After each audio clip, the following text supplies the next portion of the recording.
हाँ भाई, तो अब अपन देखते हैं थोड़ी एडवांस रेजिस्टेंस कैलकुलेशन। ठीक है, रेजिस्टेंस अगर थोड़ी सी एडवांस वे में अगर कोई अजीब सा क्वेश्चन आ जाए तो कैसे करना है। ठीक है, तो यहाँ पे मेनली आपके 2-3 तरीके होते हैं। सबसे पहला आपका जो रामबाण, रामबाण मतलब जिससे हर बार क्वेश्चन निकल जाएगा, कुछ भी हो जाए उस रामबाण या ब्रह्मास्त्र जो बोलना चाहो उससे काम हो जाएगा, वो है आपका केवीएल और केसीएल। वो चीज़ का डिसएडवांटेज केवल एक है कि वो बहुत लंबा मेथड है, उसमें काफ़ी कैलकुलेशन है और वो एकदम एंड में यूज़ करना है जब और कुछ नहीं हो। ठीक है, दूसरी चीज़ होती है आपकी सिमेट्री आर्ग्यूमेंट्स। ठीक है, सिमेट्री आर्ग्यूमेंट्स के बेसिस पे भी आप कई बार कर लेते हो। और तीसरा वैसे सिमेट्री आर्ग्यूमेंट्स की एक ट्रिक्स भी होती हैं। ठीक है, तो अपन कुछ क्वेश्चन देखते हैं। तो केवीएल केसीएल अपन बाद में देखेंगे, पहले अपन थोड़ा दिमाग लगा के क्वेश्चन सॉल्व करते हैं। ठीक है, तो आपको उससे पहले मैं बताता हूँ एक कॉन्सेप्ट आता है शॉर्टिंग का। शॉर्टिंग क्या होता है कि तुम्हारे पास कितना भी अजीबोगरीब सर्किट हो, कुछ भी हो रहा हो उसमें, कुछ भी हो, यहाँ बैटरी हो या ये हो या वो हो या कैपेसिटर हो, कुछ भी हो जाए, अगर तुमने कोई 2 पॉइंट्स ले लिए, जैसे ये पॉइंट है और ये पॉइंट है, इनके बीच में एक वायर अटैच कर दी, उस वायर में और कुछ भी नहीं है, ना कैपेसिटर है, ना रजिस्टर है, ना इंडक्टर है, ना बैटरी, केवल एक स्ट्रेट लाइन से जोड़ दिया क्वेश्चन में, तो इसका ये मतलब होता है इन दोनों का पोटेंशियल सेम है। इसका पोटेंशियल अगर 0 है तो इसका भी 0 होगा, इसका V है तो इसका भी V होगा। ये दिमाग में घुसा लो, ये होती है शॉर्टिंग। समझ गए क्या आप लोग? अब बात करते हैं अपन एक क्वेश्चन की। एक क्वेश्चन देखते हैं अपन। तो आपके सामने एक ये वाला सर्किट बना हुआ है। ठीक है, ये पॉइंट A है, ये पॉइंट B है, और इसके अंदर थोड़ा सा ट्विस्ट डाल देते अपन। ठीक है, ये स्ट्रेट वायर है और ये 3 रजिस्टर है R R R। बोला है कि equal resistance between A and B निकालो। अब इसमें एक बार तो तुम सोचोगे क्या लगा है, सीरीज़ में है यार, ये तो सीरीज़ में नहीं है मेरे भाई। सीरीज़ में क्यों है? क्योंकि देखो सीरीज़ के अंदर ऐसा होता तो सीरीज़ में होता, यहाँ पे तो तार लगा रखे हैं अजीबोगरीब तरीके से, तो सीरीज़ में तो बिल्कुल भी नहीं है। तो अब यहाँ पे अपन ने देखा कि यार यहाँ पे तो शॉर्टिंग हो रखी है, देखो शॉर्टिंग हो रखी है, यहाँ पे शॉर्टिंग हो रखी है। तो जब जब शॉर्टिंग दिख जाए मेरे भाई मेरी बहन, तब तब आपको पोटेंशियल सेम कर देना है और उन पॉइंट को सेम कर देना है। क्योंकि देखो इवेंचुअली हम रेजिस्टेंस 2 पॉइंट्स के बीच में निकाल रहे हैं। अगर 2 पॉइंट्स का वोल्टेज अगर सेम है, पोटेंशियल अगर सेम है, तो उन दोनों को अपन एक ही पॉइंट लिख सकते हैं। तो जैसे यहाँ पे पॉइंट V है, ये सेम पोटेंशियल यहाँ पे भी, तो ये भी पॉइंट V हो गया। ये A है, यहाँ पे सेम पोटेंशियल है तो ये भी पॉइंट A हो गया। आप A और B वापस से लिख दो और इनके बीच में जितने भी रजिस्टर है वापस से बनाओ। A और B के बीच में एक रजिस्टर यहाँ पे R का, चलो बना दिया। दूसरा रजिस्टर भी A और B के बीच में। अब यहाँ पे पैरेलल में बनेगा। ये क्यों बनेगा? क्योंकि A और B के बीच में आपको एक रजिस्टर घुसाना है। अब उसको आप यहाँ पे घुसा दोगे तो चलेगा नहीं, मतलब आपको A और B के बीच में एक और रजिस्टर घुसाना है और कुछ भी नहीं आना चाहिए। तो यही तरीका है, और कौन सा तरीका है तुम बताओ? यही तरीका है, और कौन सा तरीका है? ठीक है, तो पैरेलल में ही होंगे वो। पैरेलल की डेफिनेशन यही होती है कि एंड पॉइंट सेम है ना। A और B यहाँ पे देखो एक और है, तो अब ये क्या हो गया, 3 रजिस्टर इन पैरेलल, तो 1/R इक्विवेलेंट कितना हो जाएगा? 1/R plus 1/R plus 1/R कितना हो गया? R इक्विवेलेंट आ गया आपका R/3। समझ गए? तो ये होती है आपकी शॉर्टिंग, एक ट्रिक हो गई एक तरह की। ठीक है, अब अपन देखते हैं एक और चीज। एक और कॉन्सेप्ट होता है जिसको कहा जाता है व्हीटस्टोन ब्रिज। ठीक है, व्हीटस्टोन ब्रिज। व्हीटस्टोन ब्रिज क्या बोलता है कि तुम्हारे पास अगर एक ऐसा सर्किट है,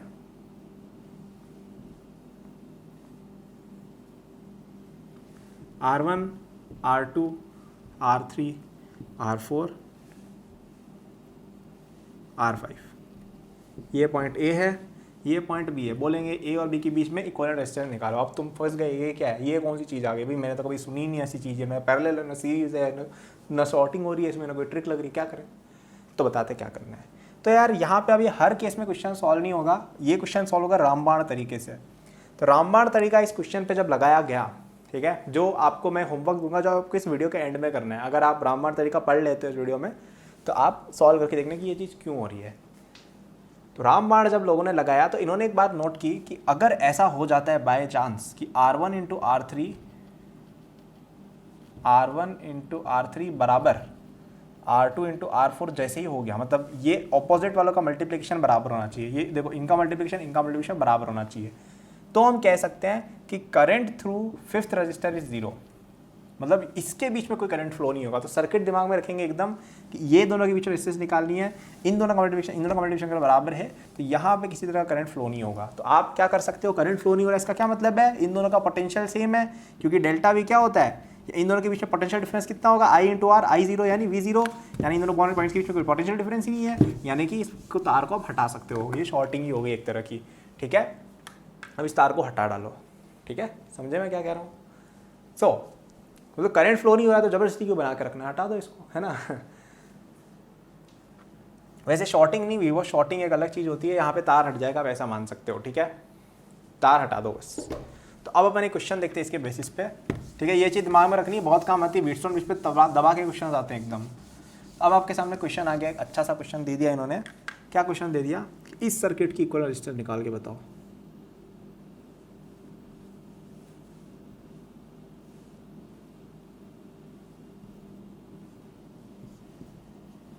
ए और बी के बीच में इक्वल रेजिस्टेंस निकालो।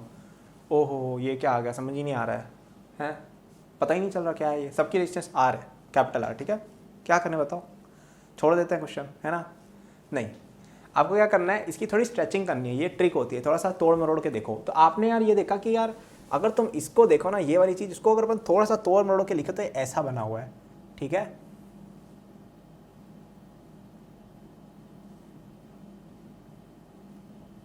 देखो एकदम सेम टू सेम कनेक्शंस हैं और कुछ भी चेंज नहीं है, सेम टू सेम यही डायग्राम बनाया मैंने, बस थोड़ा सा तोड़ मोड़ के बनाया। ये देखो यही रजिस्टर यहाँ पे, इसको मैंने बस थोड़ा सा नीचे ले लिया, खींच लिया थोड़ा सा, ठीक है, तार खींच। अब यूं मत बोलो कि भैया एल चेंज हो गया है, एल चेंज हो गया, रेजिस्टेंस तो चेंज हो जाएगी, वो सब नहीं, रिप्रेजेंटेशन कर रहा हूँ मेरे भाई, है ना, कनेक्शन रिप्रेजेंट कर रहा हूँ कि यार यहाँ पे देखो ये इस तरह से कनेक्टेड है, यही कनेक्शन है बेसिकली, देखो, और इसको मैं नीचे लिख दिया। अब यार ये चीज़ तुमने देखी थी थोड़ी देर पहले, तो व्हीटस्टोन ब्रिज जैसा लग रहा है।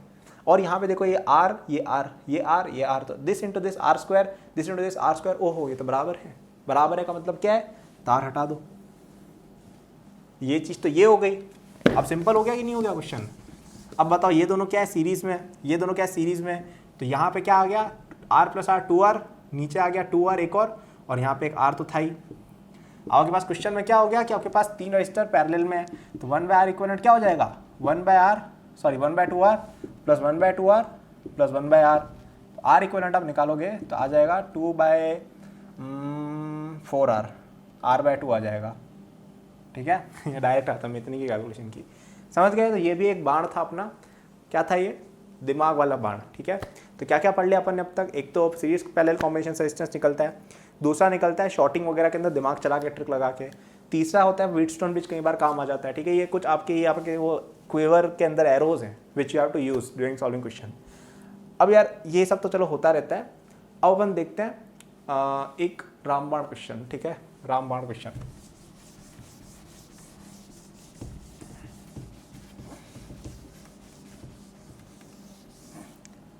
रामबाण से पहले आपको मेरे को दो छोटी छोटी बातें बतानी होंगी। एक होता है केवीएल, एक होता है केसीएल, दोनों भाई भाई हैं, ठीक है। केवीएल और केसीएल क्या होते हैं, दो रूल्स होते हैं जो करंट सॉल्विंग में कई बार काम आ जाते हैं। तो केसीएल क्या होता है, किरचॉफ्स करंट लॉ। किरचॉफ की स्पेलिंग क्या जानने की जरूरत नहीं है, ठीक है, एनसीईआरटी में देख लेना यार, मिल जाएगी। किरचॉफ्स करंट लॉ, KCL, ठीक है। ये क्या कहता है मैं बताता हूँ। तुम्हारे पास एक कोई सर्किट में कोई पॉइंट है जहाँ पे बहुत सारे वायर आ रहे हैं,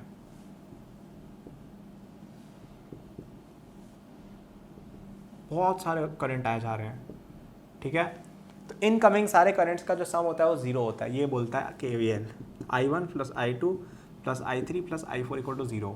अब इनमें से कोई कोई नेगेटिव आएंगे ऑफकोर्स, तो इसका मतलब है कि आपने जो साइन बनाया था उसका उल्टा है, यानी हो सकता है जैसे I4 बाहर जा रहा हो तो ये तीनों अंदर जाके I4 दे रहे हो, यानी कि यहाँ पे माइनस लगा दो। मतलब कोई एक साइन कन्वेंशन चलो कि अंदर वालों को अपन प्लस मानेंगे, बाहर वालों को माइनस मानेंगे।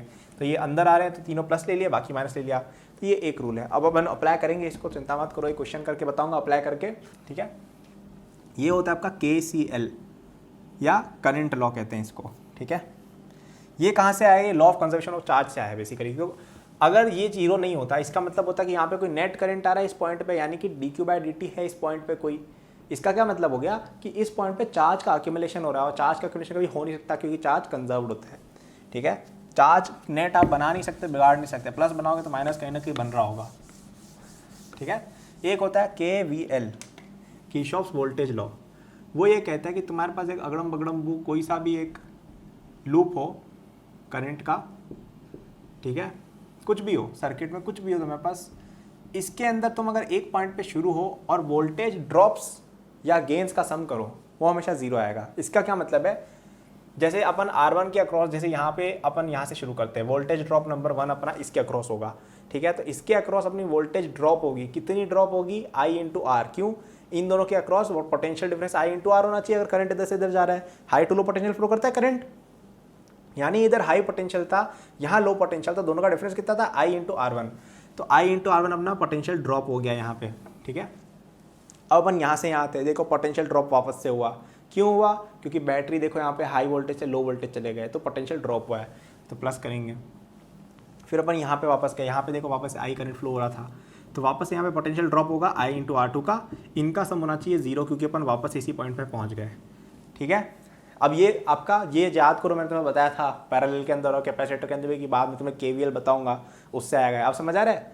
तो ये क्या हुआ, बेसिकली एनर्जी कंजर्वेशन की बात हो रही है कि यार तुम इस पॉइंट से अगर शुरू के पोटेंशियल ड्रॉप गिन रहे हो, यानी कि एनर्जी के ड्रॉप्स गिन रहे हो, तो यहाँ एनर्जी ड्रॉप होगी, यहाँ एनर्जी ड्रॉप होगी, एनर्जी ड्रॉप होगी, या गेन भी हो सकती है, तो कहीं पे ड्रॉप कहीं पे गेन, ऐसा होता है और फाइनली ये आ जाता है। अब आप सोच लो कि भैया यहाँ पे तो सब प्लस आ रहा है, जीरो कैसे होगा, तो वो इसलिए क्योंकि यार ध्यान से देखो तो मैं करंट की डायरेक्शन उल्टी मान रखी है, करंट ऐसे थोड़ी जाएगा, करंट तो ऐसे जाएगा क्योंकि बैटरी से निकल रहा है। तो अगर आप कैलकुलेशन करोगे तो आई की वैल्यू अपने आप नेगेटिव आ जाएगी, आप कुछ भी मान सकते हो, ठीक है। तो अब ये दोनों ब्रह्मास्त्र कैसे हो मैं बताता हूँ, है ना। तो अब अपन को जैसे एक अजीबोगरीब सा सर्किट दे दिया जिसमें अपन का कोई लॉ नहीं लग रहा है, तो अपन क्या करें, तो अपन को जैसे ये सर्किट दे दिया,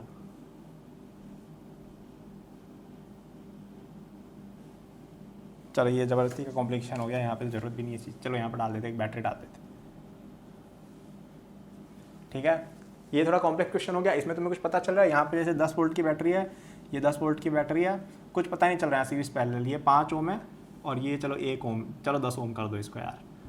अब क्या करें बताओ, समझ ही नहीं आ रहा कुछ। तो यहाँ पे अपन अब देखो, ये आपके कैपेसिटेंस में जैसे हम करते थे ना Q1 Q2 अज्यूम करना, वैसे ही यहाँ पे हरकत करनी थोड़ी अलग तरीके से। यहाँ पे हम I1 I2 अज्यूम करते हैं, फिर वहाँ पे KVL KCL से अपन एलिमिनेट करेंगे वेरिएबल्स को। तो अपन मान लेते हैं यार इसकी वजह से यहाँ I1 करंट जा रहा है, यहाँ I1 करंट जा रहा है, इसकी वजह से मान लेते हैं I2 करंट जा रहा है, ठीक है।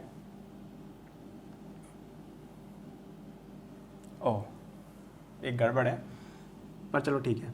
अब एक बात और मुझे मेरे भाई बताओ तुम कि यहाँ पे कितना करंट आपका जाना चाहिए, यहाँ पे आपका कितना करंट जाएगा, KCL लगाओ इस पॉइंट पे, ठीक है। I1 करंट अगर यहाँ पे मान लो I3 करंट जा रहा था, तो I1 करंट अंदर आ रहा था, इसको प्लस ले लिया, I2 करंट अंदर आ रहा था प्लस ले लिया, I3 करंट बाहर जा रहा था, इसको माइनस ले लिया, तो I3 कितना आ जाएगा I1 प्लस I2, जो समझ में भी आ रहा है। इसमें अंदर total current I1 plus I2 जा रहा है, यानी यहाँ पे I1 प्लस I2 ही बाहर जाएगा, तो इस ब्रांच के अंदर I1 प्लस I2 जा गया। अब यहाँ पे आपका I2 वापस आएगा क्योंकि बैटरी से जितना करंट बाहर जा रहा है उतना ही अंदर आएगा, तो यहाँ पे चलो I2 है और यहाँ भी I1 होगा, चलो ठीक है। और यहाँ पे देखो KCL सेटिस्फाई भी हो रहा है कि यार I1 बाहर, I2 बाहर और I1 प्लस I2 अंदर, तो अपन ने KCL का इस्तेमाल तो कर लिया अच्छे से। तो अपना एक वेरिएबल I3 अपने आप एलिमिनेट हो गया, हम यहाँ पे I3 मानते हैं वो एलिमिनेट हो गया, अपने पास 2 वेरिएबल है। अब अपने पास, अब अपन को क्या करना है, यहाँ पे इंडिपेंडेंट लूप्स आइडेंटिफाई करना है। इंडिपेंडेंट लूप्स का मतलब है ऐसे लूप्स जो एक अलग इक्वेशन दे, ठीक है, मैं समझाऊंगा आगे भी। तो अपने पास लूप्स कौन कौन से हैं जहाँ पे अपन KVL लगा सकें। ये वाला लूप लेते हैं, इसके अंदर अपन यहाँ से शुरू करते हैं इस पॉइंट से, और अपन वोल्टेज ड्रॉप मेजर करते हैं, ठीक है। तो यहाँ से यहाँ गए तो वोल्टेज ड्रॉप कितना हुआ, वोल्टेज बड़ा है, 10 वोल्ट बड़ा है, तो यानी ड्रॉप कितना हुआ -10 वोल्ट, क्योंकि 10 वोल्ट प्लस में हुआ है यानी वोल्टेज गेन हुआ है, यानी वोल्टेज ड्रॉप तो -10 हुआ ना, तो -10 यहाँ गिन लिया। अब यहाँ से यहाँ गए, यहाँ से यहाँ करंट फ्लो हो रहा है, यानी कि वोल्टेज ड्रॉप होगा कितना, I इंटू R, तो 10I1। यहाँ से आ गए कोई वोल्टेज ड्रॉप नहीं, यहाँ से यहाँ गए तो आपको वोल्टेज ड्रॉप होगा कितना, I इंटू R,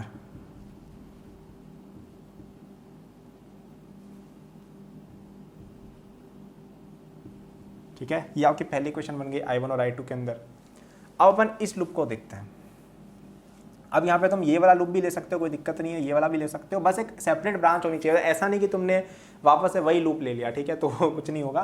तो अपन इस लूप को देखते हैं कि छोटा लूप है तो ईजी पड़ेगा। तो अपन ने यहाँ पे जैसे लिखा, तो यहाँ पे अपन इस पॉइंट से शुरू करते हैं अभी, ठीक है। यहाँ से यहाँ पे वोल्टेज बढ़ रहा है आपका, ठीक है, ये छोटा था वैसे, तो -10 आएगा यहाँ पे क्योंकि वोल्टेज गेन हुआ है, ड्रॉप नहीं। यहाँ से यहाँ तो कुछ ड्रॉप हुआ ही नहीं है, यहाँ से यहाँ ड्रॉप हुआ है, कितना हुआ है, I into R।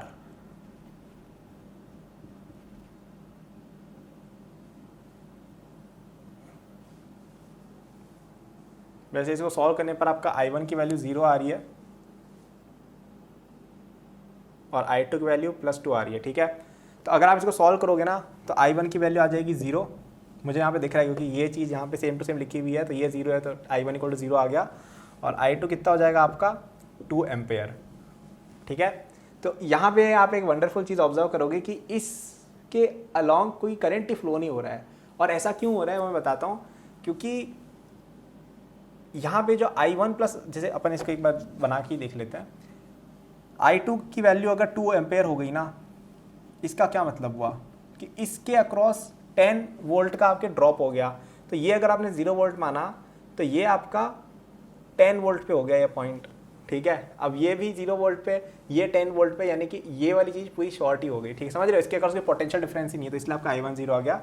But anyway वो हमें प्रॉब्लम नहीं है।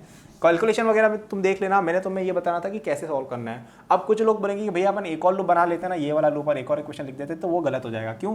क्योंकि तुमने ऑलरेडी ये लूप और ये लूप कंज्यूम कर लिया है। अब तुम कोई नई ब्रांच लेके नहीं आ रहे हो ना, तब तक कोई फर्क नहीं पड़ेगा। क्योंकि देखो अगर तुम ये चीज़ बनाओगे ना वापस से एक और तीसरी इक्वेशन, तो उसमें ये चीज़ भी इनकॉर्पोरेट हो गई, ये चीज़ इनकॉर्पोरेट हो गई है, तो ये सारे लूप्स ऑलरेडी कंसिडर हो चुके हैं, समझ रहे हो। ये लूप इन दोनों का कॉम्बिनेशन एक तरह से, क्या समझ रहे हो मैं क्या कह रहा हूँ, है ना। तो इसलिए अपन इस तरह से क्वेश्चन नहीं बनाते हैं। तो ये आपको सारे मेथड हो गए रेजिस्टेंस के, ठीक है। अब यहाँ पे क्वेश्चन क्या आता है मैं बताता हूँ। ये तो हो गया कि आपको I1 I2 वगैरह फाइंड करने थे कभी सर्किट के अंदर। अब क्वेश्चन कभी कभी ऐसा आएगा कि आपको कोई अजीब सा सर्किट दे देंगे,